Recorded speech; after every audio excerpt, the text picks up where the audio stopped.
How to sew a center slot zipper.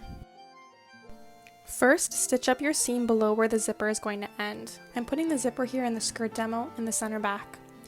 Pin where the zipper opening is supposed to be closed so that you can sew at your seam allowance. I'm using 1/2 inch.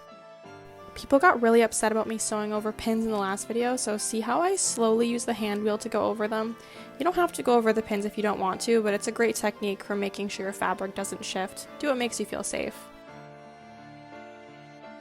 Press your seam from both sides, starting from the inside and finishing on the outside to make sure there's no crests and pleats in the seam.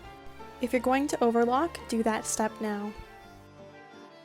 Place your one-way separating zipper over top the seam with the center of the zipper teeth over the seam. I have the zipper right side down onto the back of the fabric, so I have the wrong side of the fabric touching the right side of the zipper.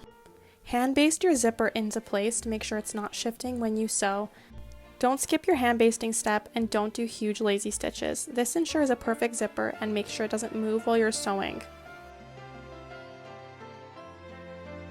Now that your zipper is basted in, flip the garment right side out and we're going to permanently stitch pivoting at the bottom corners using a zipper foot. This is an industrial machine, so I have a foot for left and right. You can also just use your domestic machine with regular zipper foot.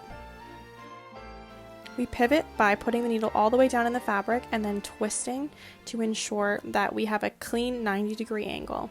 Make sure your stitching is even on both sides of the zipper.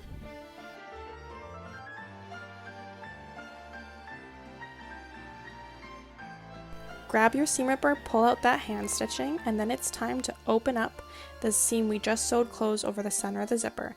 Be really careful not to cut your fabric when you're doing this, especially if you have a really sharp seam ripper. Give it one more press over, and then that's